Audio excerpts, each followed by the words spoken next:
In the know, non-stop Vikings talk. It's Purple Daily on Score North and ScoreNorth.com.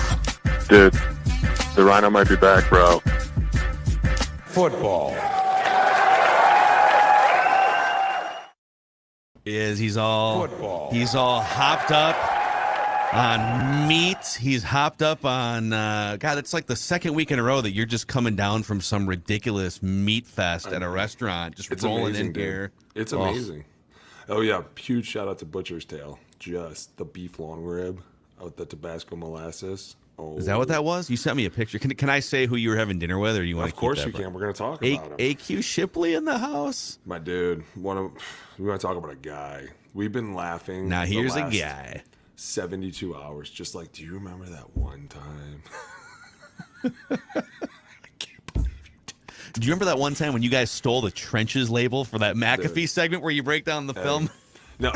No. We love Q, but it's funny because I was telling the guys, like, I was like, when you get to the next level, they're all kind of like me. They're all really crazy and wild, and they're going to be a little reserved because they don't know you and they don't trust you, so they're not going to show you the real them. But when you get to know them, they're just goofballs, and they bounce off the walls, and you're going to love it. And they're like, really? Because Jeremiah's not really like that. Now, you know Jeremiah's very reserved. Yeah. And I was like, he's very studious. He's like studious. Intellectual.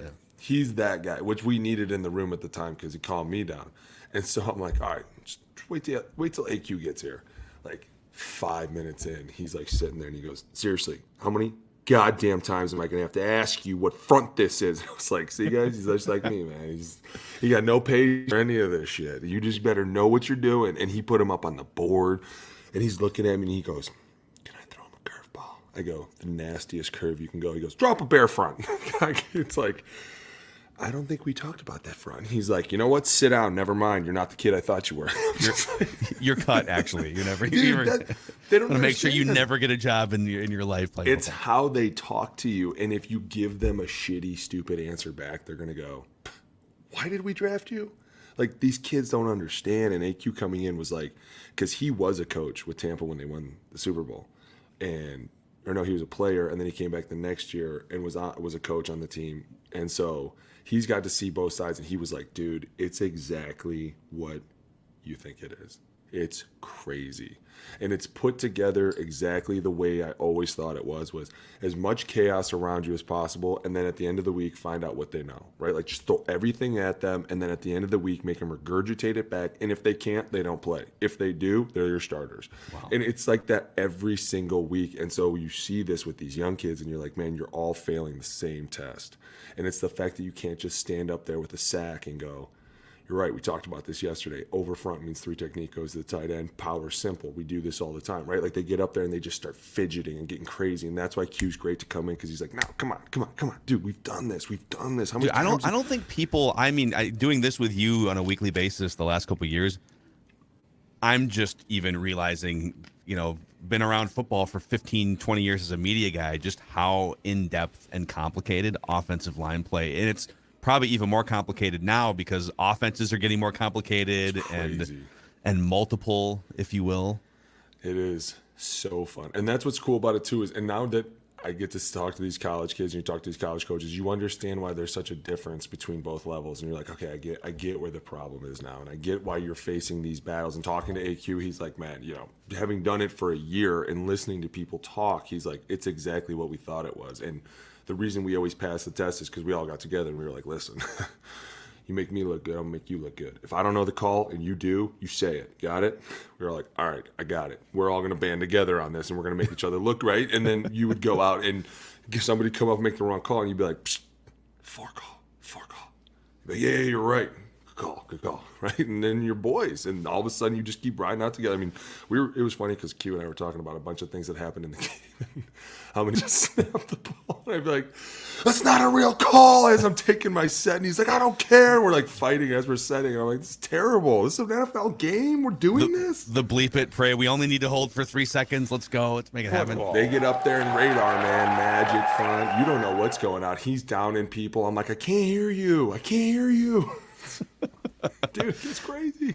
So you can, by the way, AQ Shipley on McAfee every week, breaking down film. And for people that haven't followed this show closely, you run an offensive line.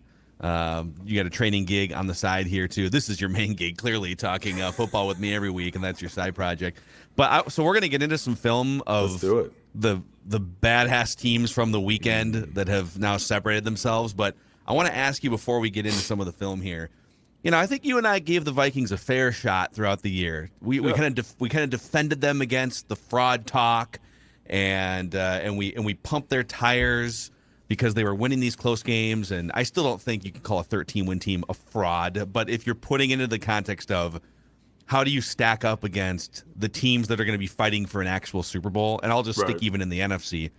The Niners and the Eagles, now after watching their whole seasons play out, watching them now in the playoffs a couple times, those teams are ridiculous. Those teams in the trenches, Kyle Shanahan and just the different pre-snap movements and everything. My question to you is, as you're trying to parse this apart from a Vikings perspective, what do you even like? They've got a bunch of veterans on defense that probably need to be cycled out. It's not like they have a ton of room to go get free agents. You're kind of relying on young guys to fill spots, and like, how do you even approach this, knowing what the gap is between you and some of these other teams? I'm gonna say, I'm totally with you. You got to switch out some of the defensive guys, and to that I say this: youth on defense is great, right? You want young, fast, speedy guys that are super excited to hit people. And yeah, every now and then it's great to have a 10-year middle linebacker in there that can get everybody in the right place and get everybody calls right. D linemen are older. They understand twists. They can do all that stuff. But the young guys on defense, I feel, are never an issue. It becomes an offensive thing, and you kind of hit on it. There's so many different trends in the NFL right now, and there's teams that are running multiple trends, and it's kind of like, how many offenses are we throwing in? Q and I were talking today. He just interviewed Kittle Tuesday. He was telling me about the interview, and he was talking about it, and he was saying, when I talked to Kittle, he was saying that his Wednesday install had 65 pages. And he looked at me, and he was like... Pages? Yeah. He goes, is that true? And I was like, dude, I can tell you that when we were with G-Row, it was probably a good 60 pages. Like, it was... and it's just this offense that's so bedazzled, right? And it has so many moving pieces and parts, and people don't understand. And AQ kind of hit on it, like... When you guys look at a team, you see people. You see real people. You're like, that's Debo, or that's Kittle, or that's Juszczyk, right? And then you're like, hey, that's our slot, and you see that. We see that's the slot, that's the tight end, that's the fullback. Doesn't matter who they are. They're just in that position. If you put Kittle in the backfield and Juszczyk on the line, well, then Kittle could become the F and Juszczyk could be the Y, or they could stay, you know what I'm saying? Like, there's so many different combinations to the way that they run things and the way that they sprinkle in these little details every week. It's like there's so many ways to run things. And the great thing about it is, like, whatever Kyle does on the run game, he can do in the pass game.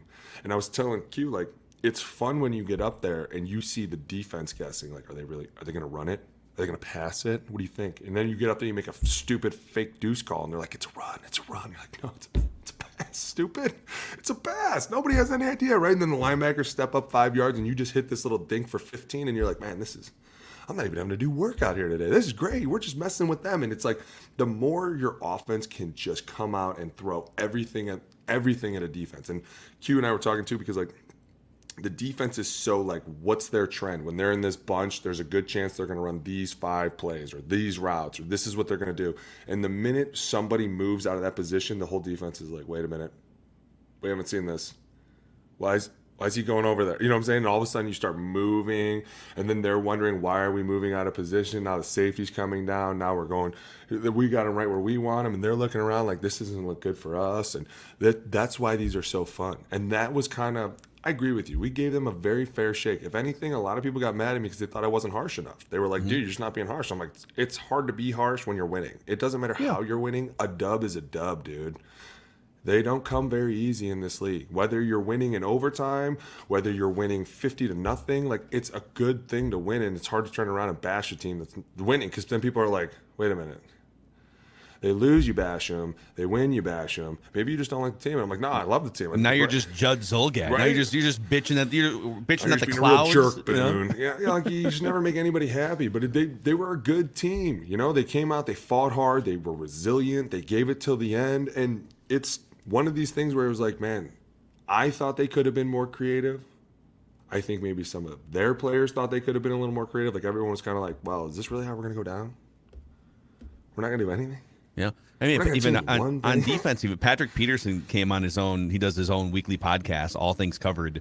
And he said... Which, by the way, can we talk about that? I think I just hit that on accident. No. I'm just hitting football sounders I now. love it. Can we talk about that? About how awkward that would be to have a podcast while you're playing? Because you know... A lot of guys have them now. I mean, Draymond Green in the NBA, a lot of these guys. You got to watch what you say, dude, because somebody's going to accidentally say something one time about a teammate, and everyone's going to be like, we're done with podcasts while you're playing. Like, it's just going to start. Did you hear what he said about Kirk? And he praised Kirk, too, but he said... No, I don't listen to these podcasts. No. You really should. It's good I'm podcast. Working. He said, I didn't... When Kirk checked down on 4th and 8, he said, and I don't have it in front of me, he said something like, I didn't really know what was happening. I didn't understand what he was doing. I thought he didn't know what down it was. I was sort of taken aback.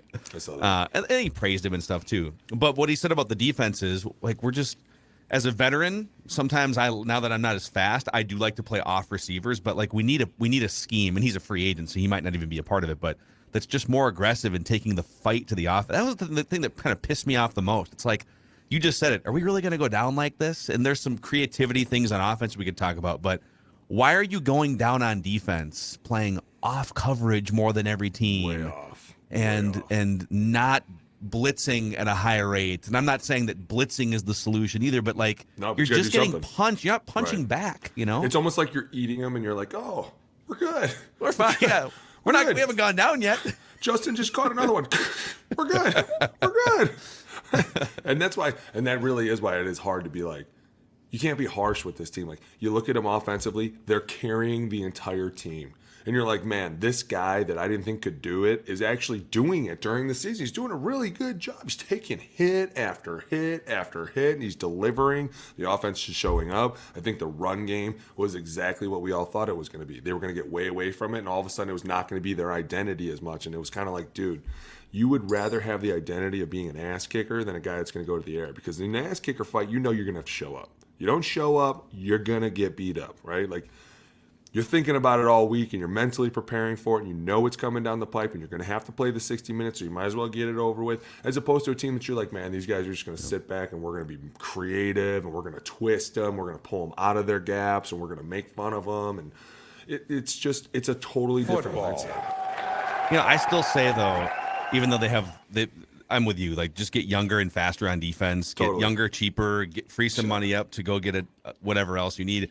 But on offense, if you look at this thing, for the next 3 to 5 years, you've got the best wide receiver, I think, in the NFL. You've got one of the best pass-catching tight ends. You don't have a George Kittle, but like Hawkinson is kind of on that next tier. He's only 25. You got a franchise left tackle. You got a franchise right tackle. So you've got some framework here of guys that are like 23, 25 years old. You can't waste that window by just kind of dilly-dallying around here. That's good framework, whether it's for Cousins or a future quarterback. You've got an offensive-minded coach who won 13 games in his first year. So I'm kind of torn between, like, I think their defense needs a full overhaul, but I think the offense had, like, half the pieces are good, young, and maybe still rising. Yeah. So I think that the people that are in certain positions are still left. Like, JJ's obviously in a big window. Like, he's in a good window. Dalvin, you're a running back. I don't know. You know what I'm saying? It's going to be tough. Yeah. That's where things start to become an issue. And it's like you might have to start trading. Here's another problem. Go to third for Dalvin. Dude, you didn't even talk about the core. Like, you got to get a core. You need to find a center and some guards. You got to do something somewhere. And I just don't know that I would be like, if I'm a free agent and I'm a guard and Minnesota offers me and I'm like, are you guys really rolling with Kirk again? Like, are you doing this? I'm just being honest. You know, I was all about him all year. One play can really screw you up. You know what I'm saying? Like You it think- can make you you think that think twice. the It would fourth make down? me, and anybody that says it didn't, they're lying to you. Then you're an idiot. And you're doing it just for the money, and you're really dumb. Because dude, you could have been a doctor. You really want to go beat your head against a wall all day? Like, that's why when guys in free agency go to these teams for these ridiculous amounts of money, you're like, dude, you're going to be miserable. You're going to be miserable, and you're going to leave in 3 years, and you're going to be like, it wasn't even worth it. Because if you're not going to work having fun, what are you doing? You're beating your head against a wall all day. I just told you how it is all day in the meetings. You really want to sit through that for money? No. So Don't lie that to me. play, that if you think to you that play, that 4th and 8 play, because a lot of Ruined people it. are like, listen, he played awesome the whole game. Gives a shit. He's not going to take you anywhere. He showed you, and this is what I tell the guys in the gym. When you go into these games, everything in your mind changes, and AQ totally stamped it. He was like, you can't prepare because all these eyes are watching you, and then all of a sudden you're I know what I'm doing, and you revert back to these things that are just like, what are you doing, dude? It's like we did Wednesday, Thursday, Friday, and Saturday. This is none of those days. I'm not seeing anything from this. And when you check down on a 4th and 8 in a playoff game, how long did you hear me crush Kellen Moore for running that quarterback draw? That's right. Yeah. You see what I'm saying? Did you see the play they ran at the end of their season this year? Man, there's so many plays running through my head. I'm trying to think Zeke Elliott, they just ran like a dumb trick play with Zeke Elliott under Oh center. yeah, and he got and then, smoked. Oh my god, the receiver, as soon as he caught it, pow, pow. And so this is the best, right? I'm watching the game with a bunch of friends, and somebody looks at me and they're like, 10 receivers and running backs, like, what are they doing? I go, oh my god. We practice this play once a year. It's the dumbest thing you've ever seen. Like, he's going to throw it to him, and all of a sudden it becomes a big goof-off session. I go, but watch. Everybody screws this play up as soon as he threw that ball. That Just got receiver got hit smoked. so hard, he was like, I don't ever want to catch that ball again. and the other players are like, all right, I guess the Nobody season's knew over what now. to do. That's what I'm saying. You get out in these situations and you're like, wait a minute, what am I supposed to do? Oh my God, everybody's watching me and I don't know what I'm supposed to do. You feel like the dumbest person in the world, right? And that's one of those things where, like, as soon as you line up like that, the defense is probably like, this game's over. These guys don't know what the hell they're doing. They're going to lob it back and forth a couple times. But one bad play can really, really piss a lot of people off. You know what I'm saying? Like, 14 in 4 years don't come every year. They just don't happen, right? And the old saying is like, just get yourself in the playoffs, and from there you just roll, you just go, right? Turn on a switch, flip it on. We're one of 14 teams left. All of a sudden, we could be one of however many. Like, you just got to keep going. And for me, it was like, Pat P said it. Did he not know what down he was in? Dude, you're in a playoff game. What do you mean you don't know the down? And he did, though. He did. By the way- I think it's worse that he did know that it was 4th down Right. and still. You know. Huge shout out to Terry Williams. I was at the gym the other day, and this guy came up to me and he was like, "Dude, love the show, huge Kirk fan, and now you got me thinking about him." And I was like, "Oh man, I feel really bad. I don't want to do that." Oh, He was that's like- too bad. He was like, "When you said we have a deal, I won't let anybody run through the A gap if you don't check it down on 4th down." He was like, "Man, that really hit home." And I started thinking about it. I was like, they revert back. Yeah. Guys revert back to what they do. In a crucial, panic, crazy situation, you will always go back to what you used to do because it's the most comfortable, right? Like, I don't know why he didn't take off. I don't know why he didn't try to extend it with every bit of ounce of might that he had. Like, dude, it's 4th and 8. The game is on the line. This is our season. If we're ever going to push, we're pushing now. We can shut this narrative down. Are we going to beat San Fran or Philly? Probably not, but who knows, right? Let's just keep going. And, like, to me, that's like the whole leader thing. The whole, you're getting paid over $30 million to do something, and you go out and you make such a critical error in a critical situation, and you've done this a long time. And I was one that was like, maybe he's changed. People were like, you're an idiot. You're dumb. I was like, no, I'm telling you. This guy's getting smeared, and he is like, give me more. And then the minute he felt a little pressure, he did. And it's like, dude, sorry. They basically have, I don't know, a small handful of choices. He's got 1 year left in his contract.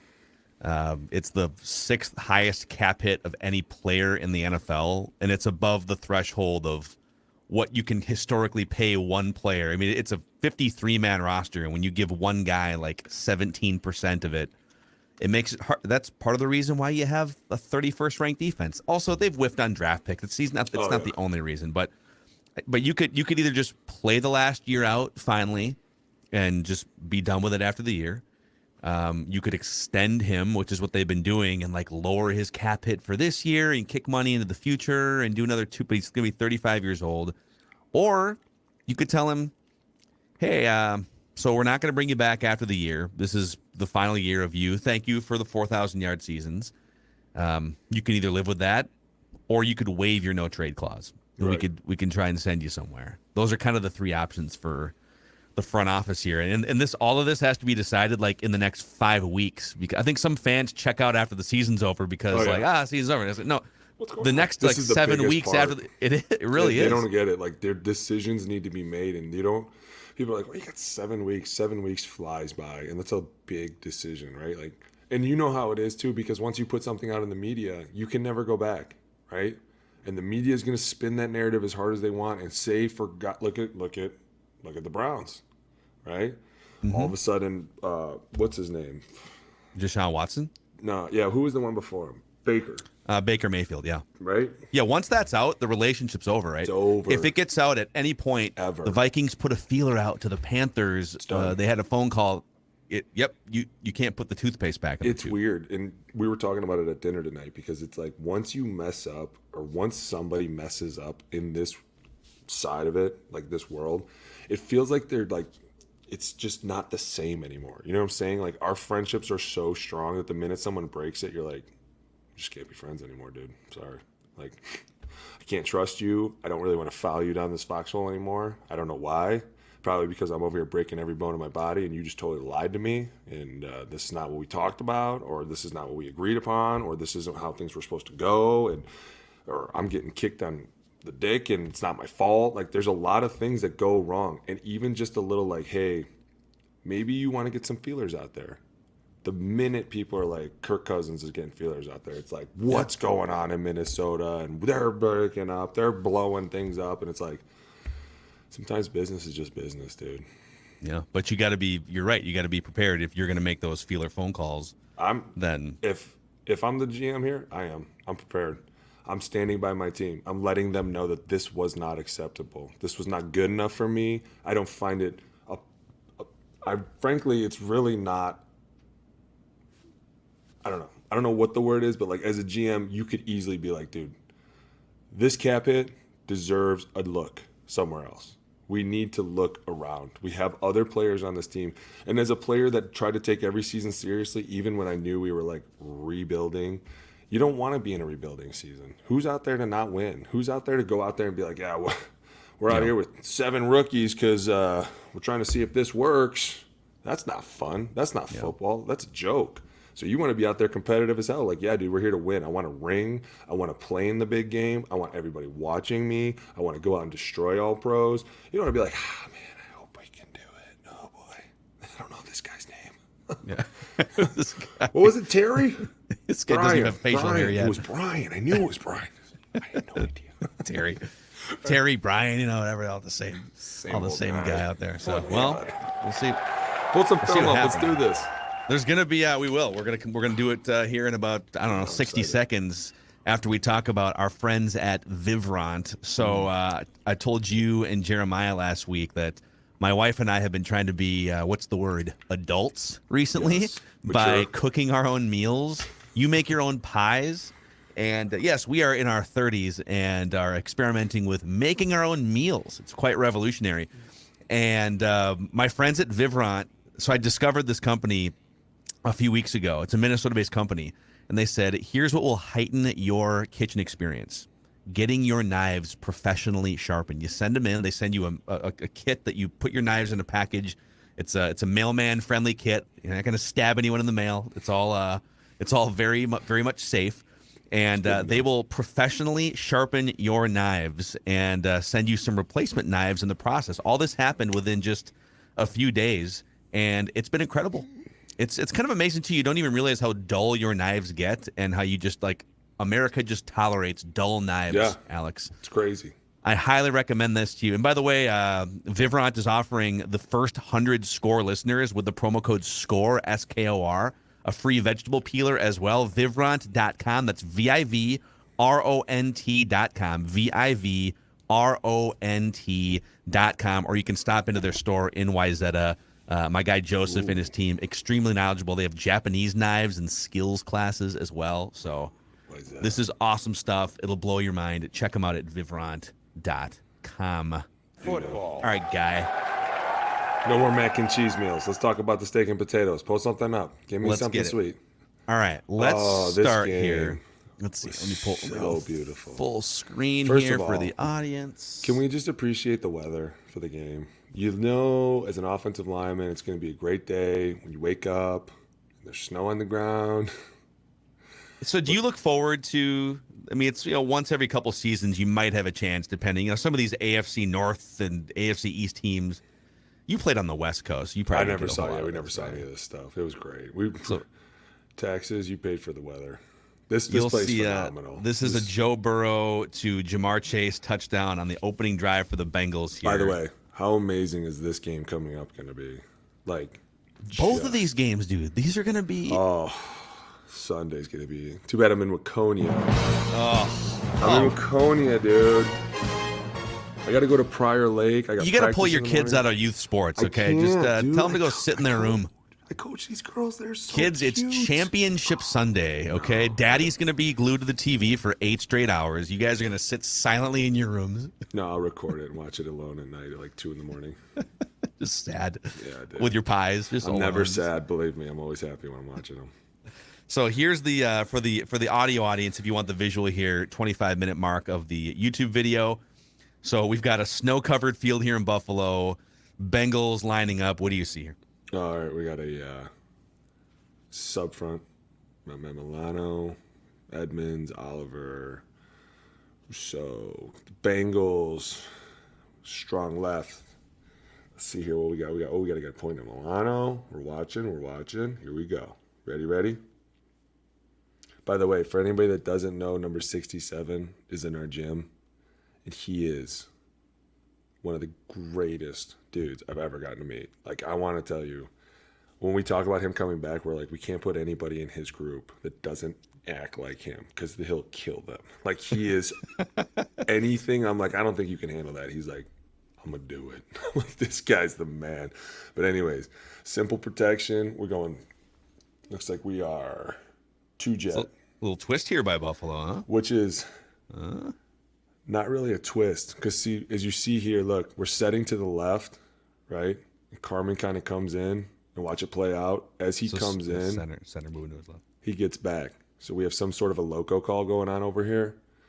And look, Carmen comes out late, which, as we come back here, these two need to switch this off. Yep. So Karras. 64 needs to get off. See how he's coming off right now? Ted Karras, who, by the way, is... Dude, such a badass. I love him. He actually threw him off his base here pretty good, though, being out of place, right? I mean, now, Karras is a veteran, and he is extremely smart and savvy. And so him coming off late does not bother me. Because, look, he pushes him out of the way. Burrow gets just enough. Carmen gets just enough of this outside that Burrow slips through. And look who's just... I don't know how this happens either.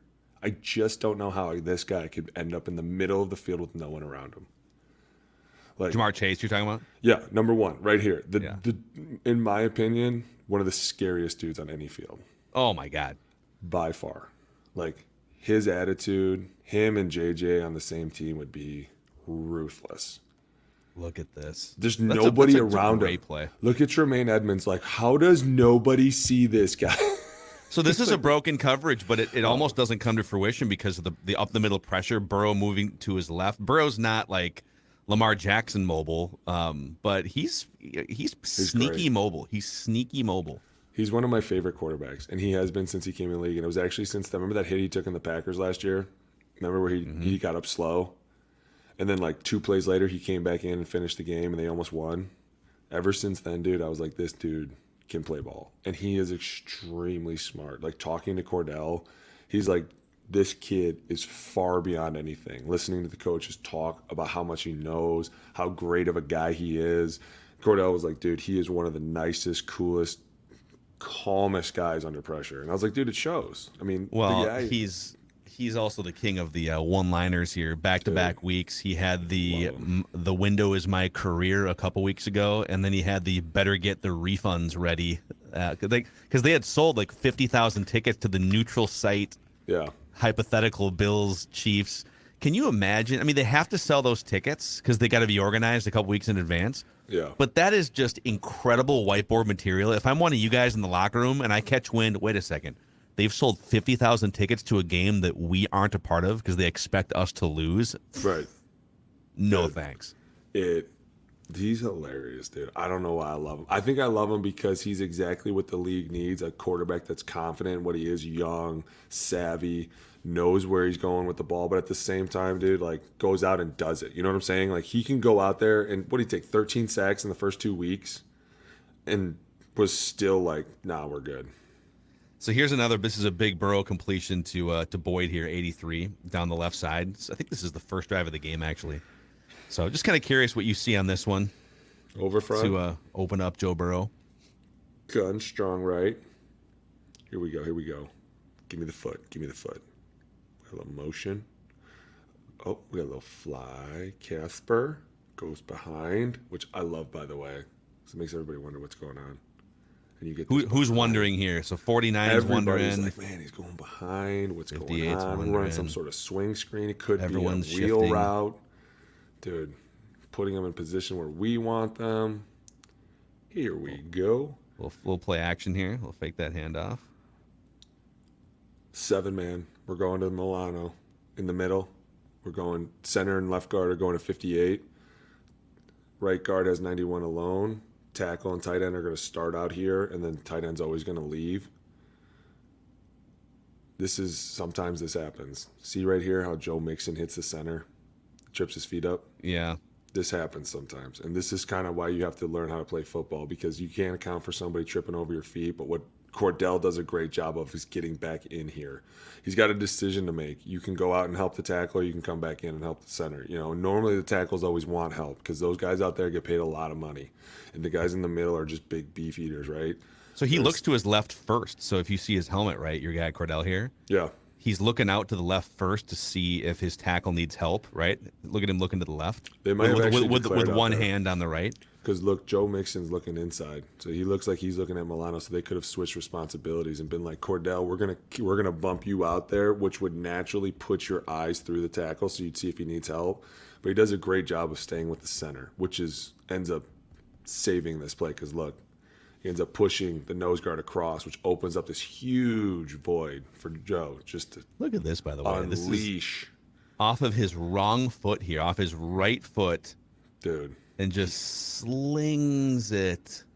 That's on a rope, dude. Incredible, man. Dude. All right.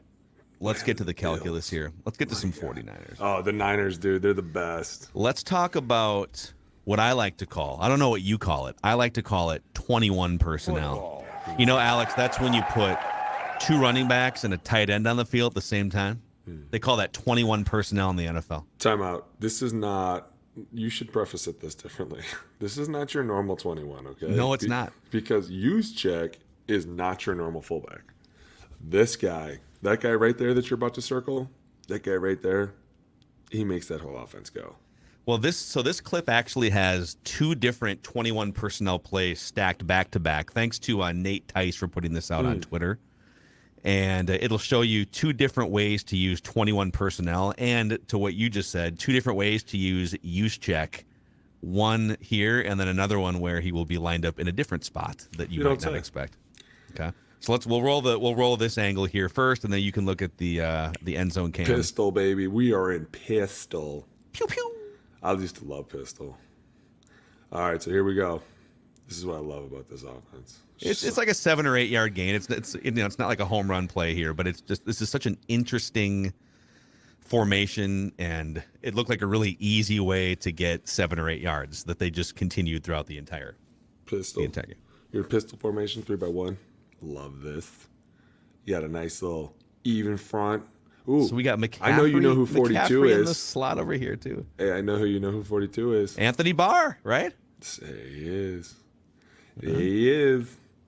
So, as we're looking at this nice little even defense, which looks like a little nickel, we're going to get a nice fly motion, right?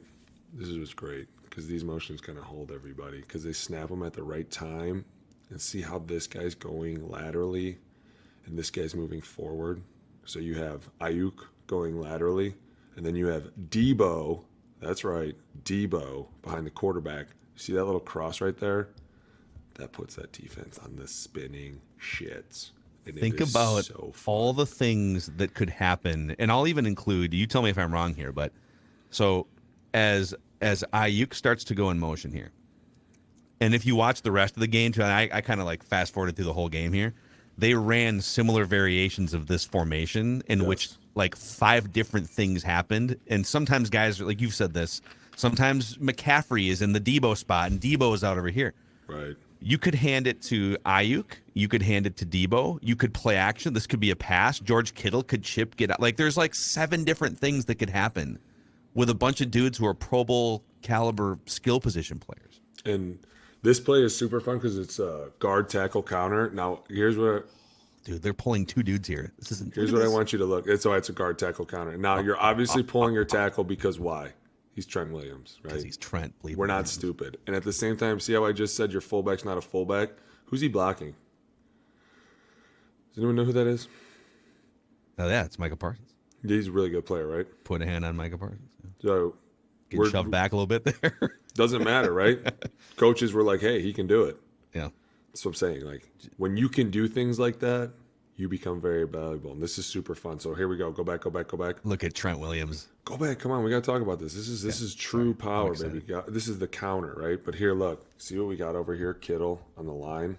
Mm-hmm. Okay. This is why this becomes sexy. I want you to watch his footwork. And I want you to watch what he's going to get DeMarcus Lawrence to do, right? I'm D. Lawrence. I see my tight end right here. Step inside. What do I do? What do I do? I need to get in there, right? I need to push him, cave him down, figure out what's going on. Oh, no. I was just messing with you, big boy. I'm going around you. Oh, yeah. The guard from the other side of the line of scrimmage is actually going to block you. Just wait. Because I want you to truly appreciate how hard this is to step left and kick your whole body to the right and come back around and go block the Mike. I didn't say the Will or the Sam. I said the Mike. He goes around to Marcus Lawrence, past Anthony Barr, gets right on Van Der Esch. Now, I want you to also notice the fact that he kicks the shit out of that dude. That is incredible. For a tight end to come in here and hit a Mike linebacker like that, Van Der Esch, you should really question some things. I'm going to go back, though. Take it back a little bit because we can't forget about my boy McGlinchey over here. I mean, I love the guy to death, right? This is a simple deuce. What I love about this is this may have been something they talked about pre-planned, like, hey, listen, we're going to let you go through as a guard because normally on these deuces, you want the guard to lift this 3 technique. That's his whole job. We call that the post. You're the post. You pick him up. This tackle's job is to move. He is the driver. What happens here is sometimes they tell you, guard, get through, because this big guy could do a lot of things. He's going to grab you. He's going to hold you. He's going to pull you. Now, this game right here, go back right there. Yeah, go back. You need to see more of this next year, okay? We've got 69 here, McGlinchey. This is McGlinchey. He does a great job of, see how he seals him up and his helmet is on like the V of his neck right here. And as soon as he goes to break out, McGlinchey just drives him, just starts torquing and driving, and this poor guy has nothing. So how is this is blurring the line a little bit of a hold? That's not even close to holding. That's just you got your ass kicked. I mean, There's no arms flailing. You're trying to go for a tackle, and that's why they tell these guys not to really do this. Don't go for an arm tackle because you're going to go for an arm tackle. I'm going to notice it, and I'm going to try and put myself on top of you. Now that hurts. That hurts bad. Mike McGlinchey also a top 5 offensive lineman name, I think. So, Oh, for sure. like if you were just with no context say, "Hi, my name is Mike McGlinchey. What do you think I do for a living?" I'd say definitely a guard or a tackle in the National Football League. And I would also be like, "You definitely have a full bar down the middle of your face mask," and he'd be like, "Yes, I do." And I'd be like, "Let me guess, you're probably like Rudy and went to Notre Dame." He's like, "Yes, I did." "You probably played next to Q Nelson." "Yes, I did." Can we document here now? So I feel like you could do like six wait. different documentaries about the journey of each offensive lineman and the tight end here. For sure you could here. Now, number one, what I love here is how Banks, as he comes out here, like DeMarcus Lawrence doesn't know what's going on, right? Like this is very uncommon for a guy to step in and totally bust out. Like this is an arc release. But Banks does a great job of getting his shoulder down. See how he's ready to make contact? Like he's getting low. Like, dude, I'm about to do this. Trent is just the most beautiful. Look at that. The most beautiful. Look at that. Like you don't know where he's going. And all of a sudden Anthony Barg just goes, nope. I played on the wrong team today, boys. How funny he goes back. This guy pulling is just amazing. I am so astonished by how amazing. And you know what's funny is I was talking to Chris Reed today, and we were talking about Darisaw, and he was like, dude, I can't even express to you how amazing this kid's feet are and how strong he is. And we were talking about, and I forget what game it was, where he taught the bull rush on one leg, and he was like, let's be honest, you ever seen that? I was like, no, I ain't never seen that in my life. I watched almost every Walter Jones game, Jonathan Ogden, Flozell Adams. I mean, I watched, and I never seen a dude on one leg stop a full bull rush from anybody. He was like, exactly. Yeah. Kid's going to be good. He's already. But that's what you said. There's good bones here, right? You got your left tackle. That is one of the hardest things to find, and you found one. And they haven't been able to find guards, but like, and no offense, but like, Check. you can. It's easier to find a guard than a franchise left tackle. Oh, There's more options. There's guys For that sure. can convert from tackle to guard. Like you've just got a bigger pool of people that can slide in. I agree. So this is a couple plays later. So they already set you up with that 7 or 8 yard run. Okay, now we're gonna run 21 personnel again with the same skill position players. But now look what we got. You got Debo's Christian over here in the McCaffrey in the backfield. Juszczyk is down at the bottom of your screen. Yep, Debo. Kittle, Ayuk is over here in the slot. It's the same. It's insane, dude. They just start moving people around. We start shifting guys, right? And now it's a play action and high George Kittle. Off 25, 30 yards down the field. Off like the same exact play concept, right? So talk us through. So you're the defense and you're the offense, and you just did with the same personnel put in different places on the chessboard. You gained 7 yards with this wildly complicated, tackle guard pulling, and now you're about to hit him with another punch here. Oh yeah, big one. Here we go. Gone. Wing right. Here we go. Got a nice little fly. Mo. Here we go. Looks almost the same as before, doesn't it? Pretty much, yeah, because you've got, so Debo is in the Juszczyk spot. Correct. McCaffrey is in the vicinity of where Debo was lined up, I think, behind the quarterback on the last play. Ayuk is out to the left. He was in motion as the ball was being snapped last time, and Kittle's in the same spot as he was. So it's funny, though, because if you notice, the defense kind of looks the same, right? Yeah. But you notice how this defensive end is moved out wide now? I wonder if Parsons or this guy right here. Armstrong. I wonder if it's because we want him to get out of his way. You know what I'm saying? See? So free release there. Free release. What do you know? I wonder if it's because they started in a wing and then motioned him over. See how smart he is? Kyle Shanahan is a genius. I don't want him to get touched on the way out. Let's start in a wing. We'll move him over. That guy's not going to move, right? Now we have free release on the best tight end in the NFL. I mean, I don't know if it gets any better, right? I just hold this ball out a little bit. These guys come attack me, and I barely have to do anything. Look at Kittle. I don't see anybody on the inside of him. This is how you trick up an offense. No, you got to have I the don't skill see position anybody guys. inside of him. I don't see anybody inside of the number one. Oh my God. It's a good ball there by Purdy, too. Dude, it's so fun Just to don't crash watch. the car, man. Just don't crash the car. You know why it's fun to watch? Because it's easy, and people still don't get it. They're like, why is this so easy for him? And it's because Kyle spends so much time watching film, and he's like, hey, you know what? How about instead of going from like 11 personnel to 21 personnel to 12 personnel, why don't we just leave the same guys in? We'll just move them all around the board, right? We'll put Debo back here, and then we'll put Ayuk back here, and then we'll throw Kittle back here, and then you know what? We'll put McCaffrey back here, and then before you know, the defense is like, "What are we doing?" Yeah.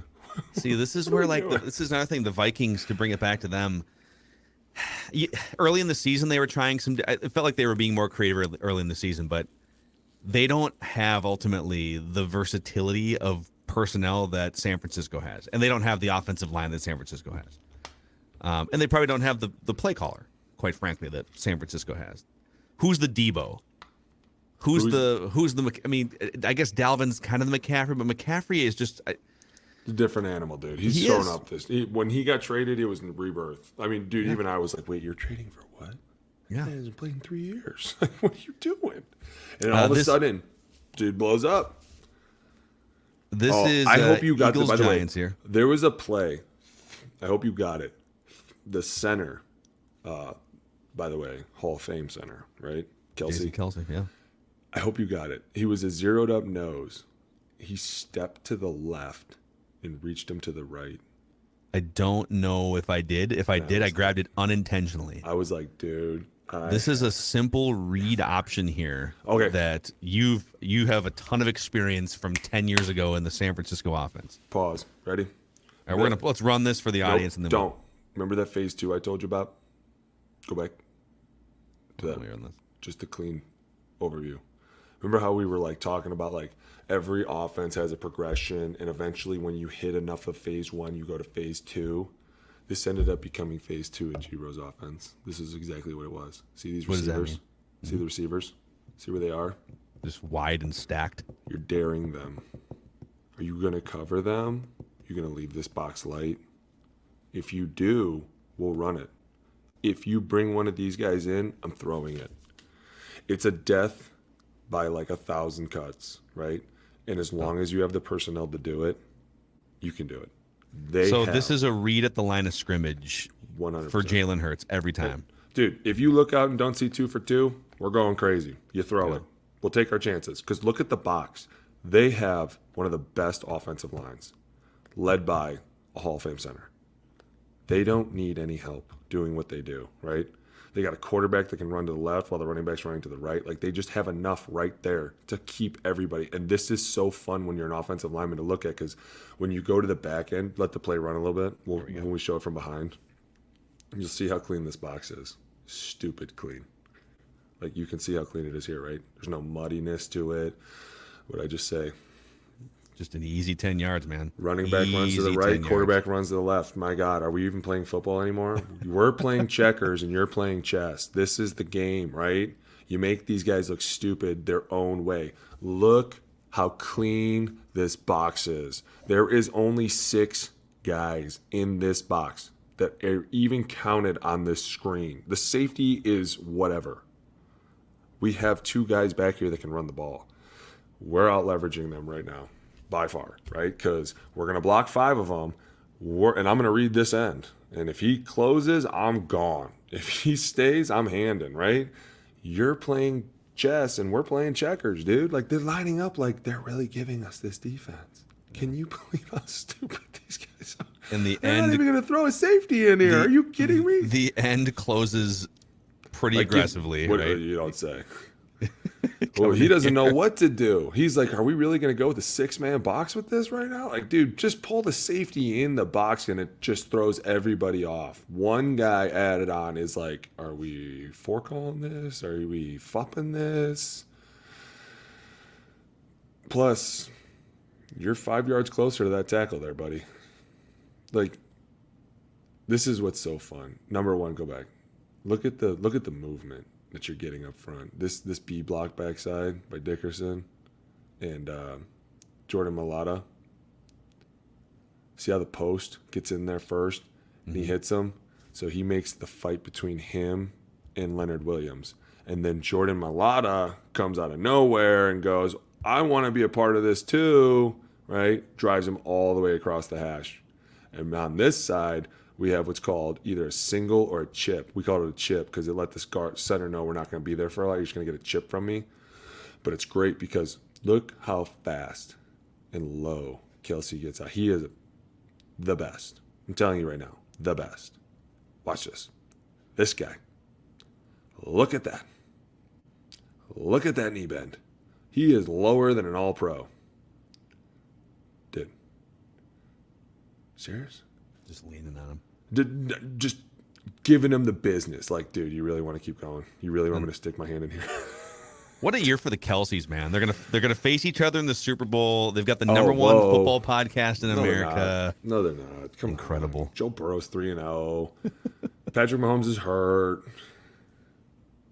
There you go. Just a clean little. My computer's about to die here, so I'll try and give you one more here. Hit it. Come on. Do you want some more Niners or some more Eagles? Surprise me. I don't even care. Let's go. Let's look at the Eagles again here. Let's Eagles. A big run by the Eagles here. Which one? Let's see what we got here. Okay, if I can get this. All right. Here we go. I don't even remember what play this was. I'll just play it. Hit me. Oh, here we go. So now we move everybody in.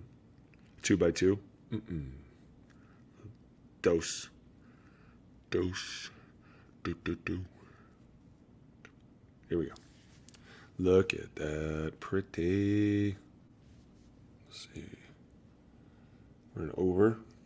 Got 2 tight ends here. Is this Dose. Is this what we would call 12 personnel? Yeah. A couple receivers on the outside. Nice balanced front, 2 by 2. Everything comes clean. Mike's right over you. Love it. Look at that, 54. There he is.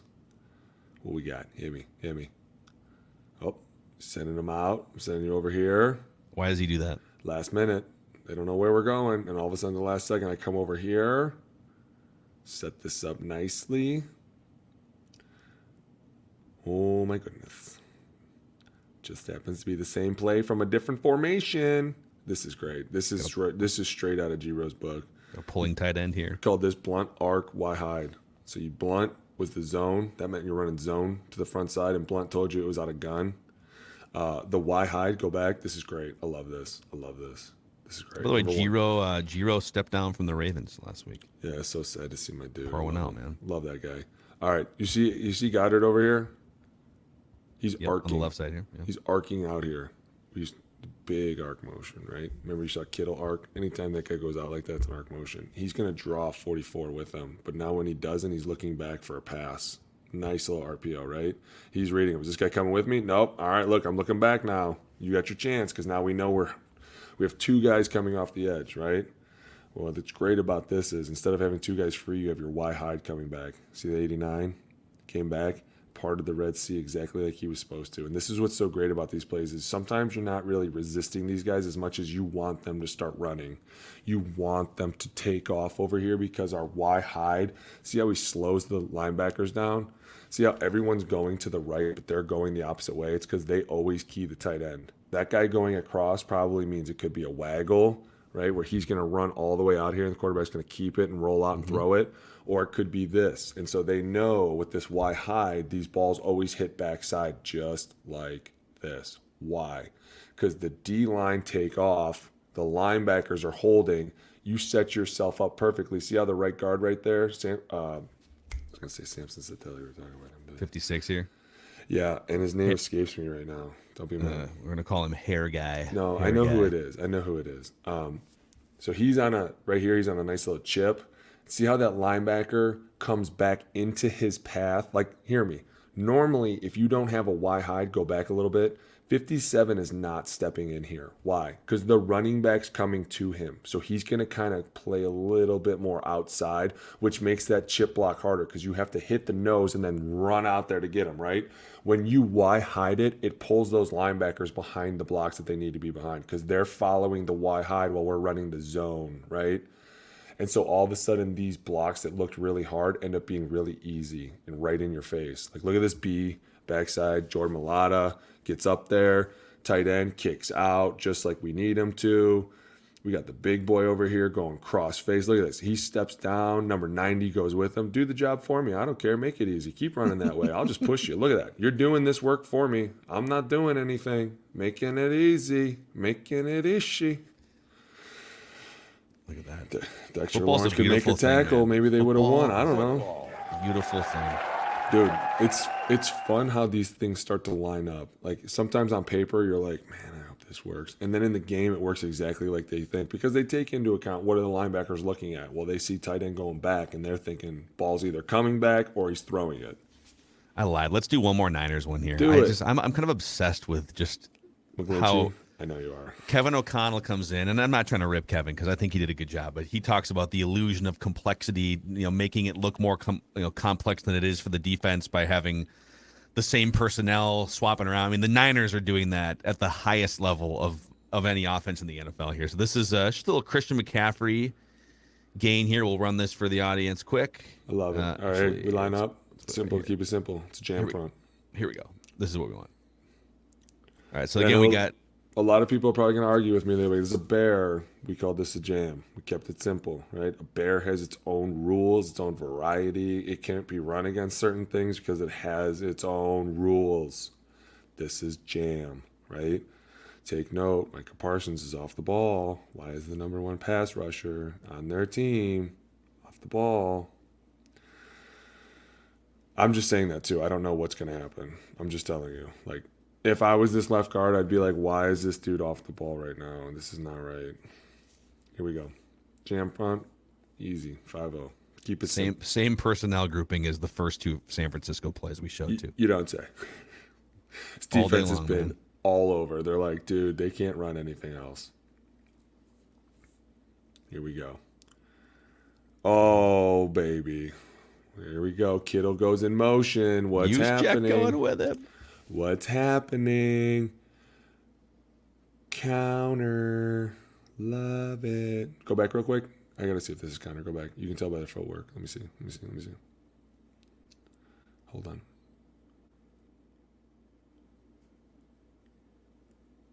Yeah. It's definitely. This is zone. They're all stepping left. So this, go back, was the exact same play as last time that we saw from Philly. This is just run differently. See how both the tight ends are over here now? Juszczyk's going to come back. He's going to hit one. Kittle's going to come out. And normally the arc takes care of one because one should run with you. So whether you block him or not, you're taking him out of the box. But what I love about this, and AQ made a great point because there were some other guys in the gym this week that aren't no linemen that wanted to come in and listen to him talk. And one of them asked him, like, he was a receiver, and he said, well, what makes me stand out? And he was like, I'm going to tell you right now. You go watch Deebo Samuel film. You go watch Brandon Ayuk film. You go watch, all these guys that are on these good teams, and you watch what they do well. They block. Look at Ayuk in here. You're not going to see receivers coming in here a lot to block. See that? When you bring yourself in this tackle box, you're on your own, man. Did you see that perfectly closed circle I just drew for the first time in weeks? It's phenomenal. Let's celebrate that for a second, actually. Right? It's pretty incredible. But what I love about this is, so this is kind of like the same play from before where those two guys are pulling. One's kicking, one's wrapping. And what I love here is we talked about it before. Use check. Look who he's blocking again. Micah Number Parsons. 11. They must have a lot of confidence in him. Peekaboo. I'm going to pull around and hit this dude as hard as I can. The Ayuk thing here, and obviously this play wasn't like a home run, but it's a chunk play for, I think, a first down. So the fact that Ayuk is running all the way across from the left side and then getting in position across the right hash to body this dude up just creates a couple extra little yards of space. I love it. And the guy that he's originally going for is tackling McCaffrey. He doesn't get in there, and that happens. Sometimes the DBs, at the last second, they start to creep in, and it's a foot race to get in there, right? But what I love about this is that he doesn't stop. See how as soon as he realizes he can't get him, he's smart enough to try and not put his hands on his back, so as soon as he does, he stops and he turns upfield right now. Look at Deebo over here. Deebo's over here. Now, he's not blocking right now, but he was before. See what I'm saying? This is why teams like this last really long. That's why they can win with Brock Purdy. Yeah. Because they're out here fighting for each other. Every dude does it for each other. When you do that, good things happen. Doesn't matter who has the ball. Doesn't matter who's slinging the ball. Doesn't matter who's calling the plays. As long as you're all out there like, hey, man, if it's not coming to you, you got to give it 100% for the guy that's gotten it, right? And they're like, yeah, I'm with it. George Kittle.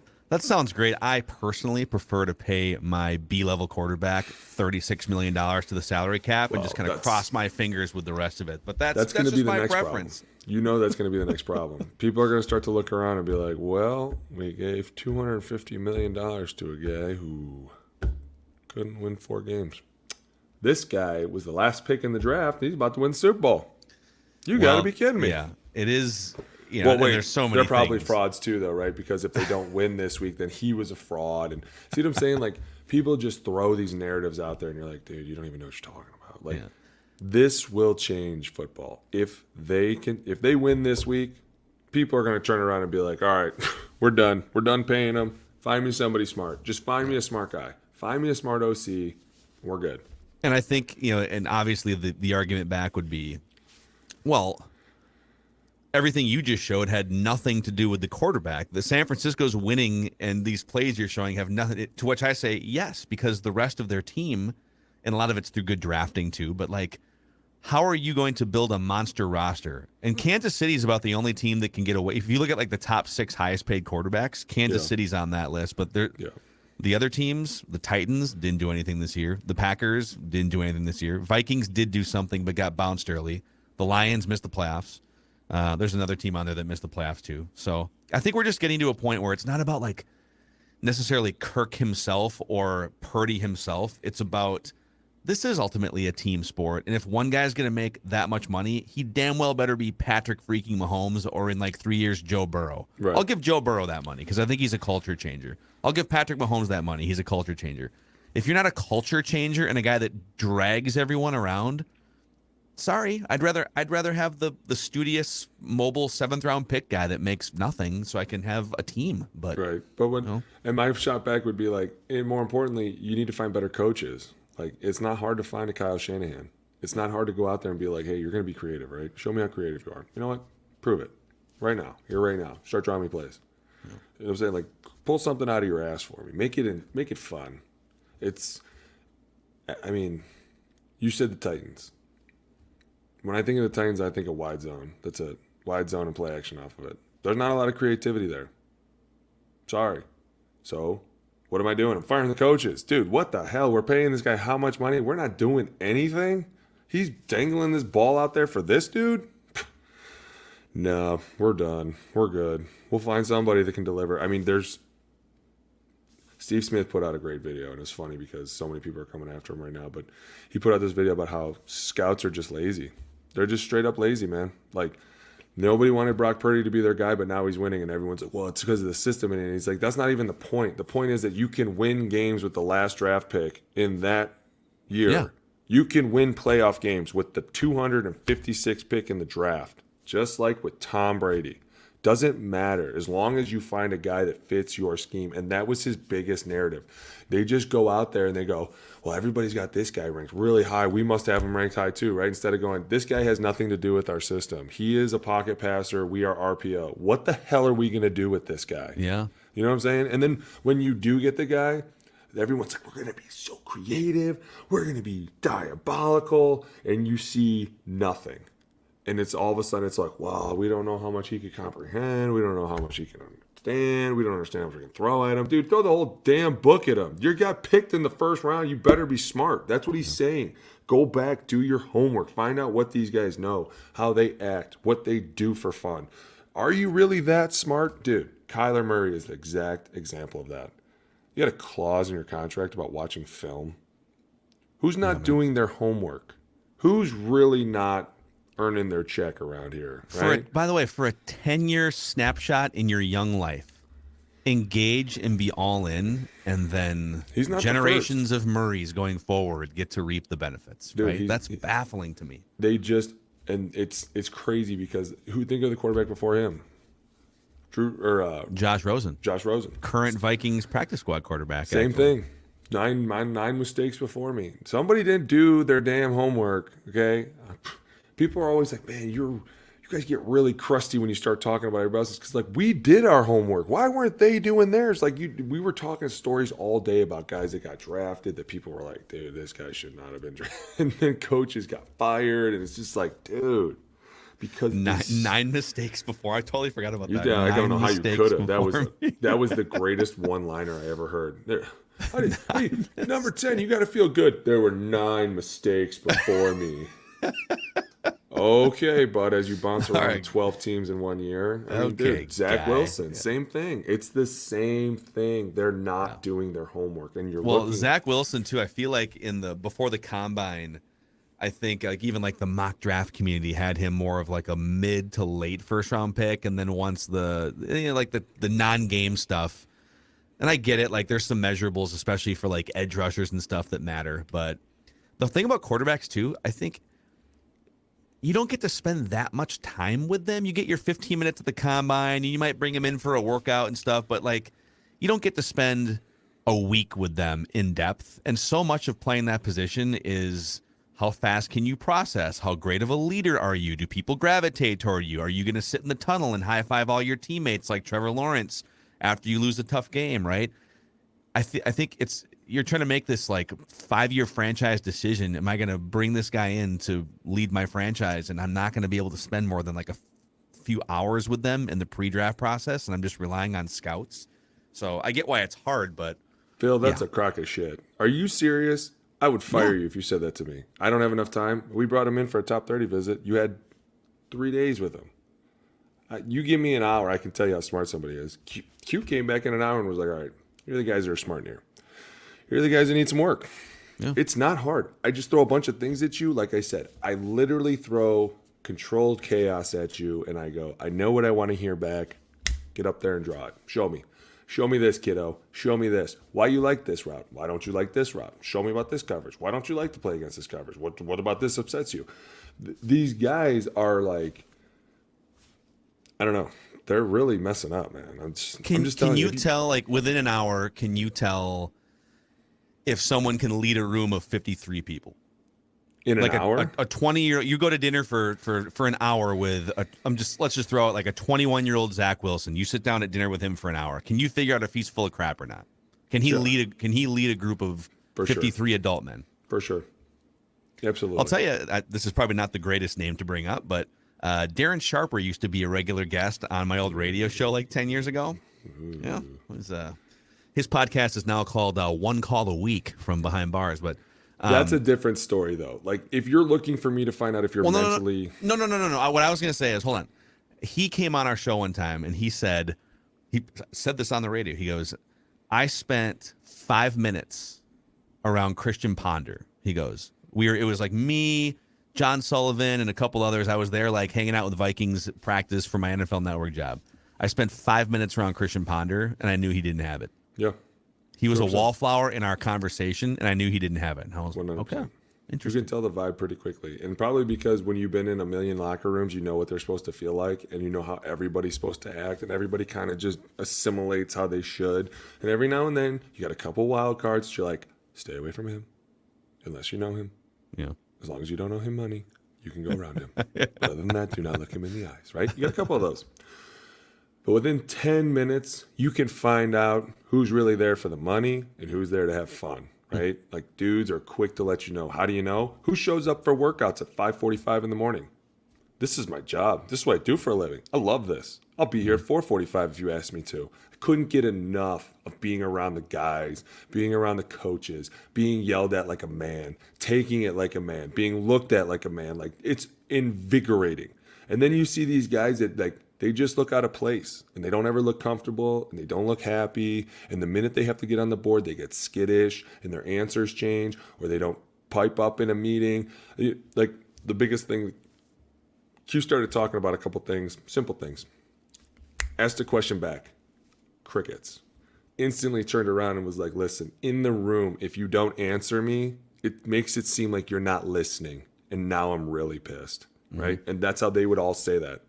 Even if you answer the wrong answer, we can figure out why it's wrong. That's simple, right?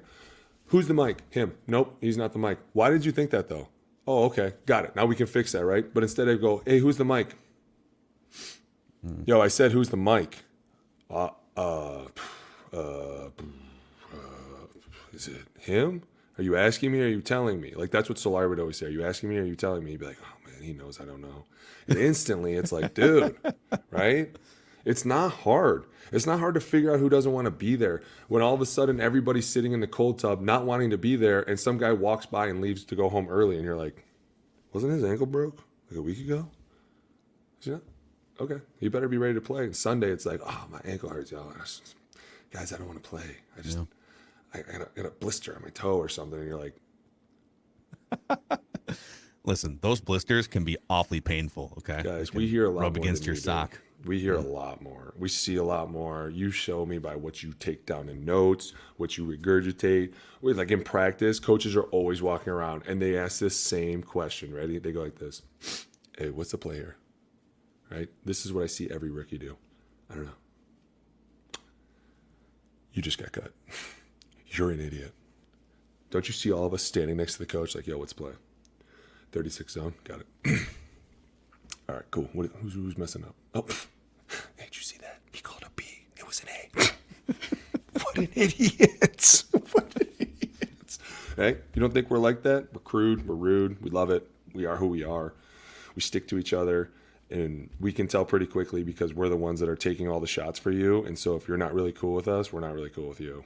Just telling you the truth. And, Well, I want to tell you it's an honor to be fired from your scouting staff. dude, you're gone. I'll just be packing my box, packing my bags. I would be Bill Parcells 2.0. I would be like at the combine. You'd hear guys walking out like, dude, I don't know. There was a case of beer on the table. He offered me one. I drank it. I don't know if I'm getting picked or not. I shotgunned it. I'm not sure what happened. I blacked out a bit. It was hilarious because Q was telling the guys, he was like, man, because we were going over the combine for a couple of guys were going to the combine, so we were telling stories and stuff. And we were like, man, they just don't tell you anything. I expect you to figure it out. It's kind of the test, right? Like they give you this pamphlet and they're like, well, these guys are stupid. Let's see how much they could figure out. And you're like, hey, where's this room at? You don't know either? Shit. Like you see so many guys looking down like, what time am I supposed? Oh my God, I'm late.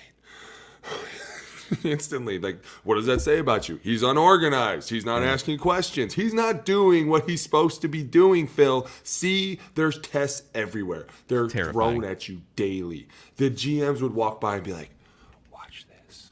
Hey, what time's the next meeting start? They'd be like, I don't know. Whenever I see the guys walk in the room, you'd be like, you're getting cut. Pack a box. You're done. Pack a box. Dude. It's simple questions. What time's the next meeting start? 15 minutes, coach. Gotcha. Thank you. Even if you're lying. Just say you got to be somewhere in 15. How about that? Just go somewhere, okay? Yeah. Amazing. Oh, my gosh. Well, dude, that was a blast. You're breaking a blast, down. bro. You know what sucks? Not breaking down Viking film. That's what sucks. Well, it's not our fault. I blame Kirk The Vikings. Cousins. Go play better, coach better, GM better. Okay. Yeah, don't check down on 4th and 8. We could watch some more film here for at least Can't one tell more who week. this guy is within 3 days. I don't know. I don't know what questions to ask him. I'm just gonna go draft a first rounder. Not gonna play. You know, I'm fired. I don't have to worry about it. I can just sit here and move on to my next take. Maggie, right. I could never fire anybody. Are you kidding me? I highly doubt that, actually. He's Alex Boone, 10-plus year NFL veteran. I'm just a guy with a microphone, Phil Mackey, asking dumb questions on behalf of fans. Trenches with Boone, and maybe we'll break down some more film next week after Championship Sunday, my man. Hey, now.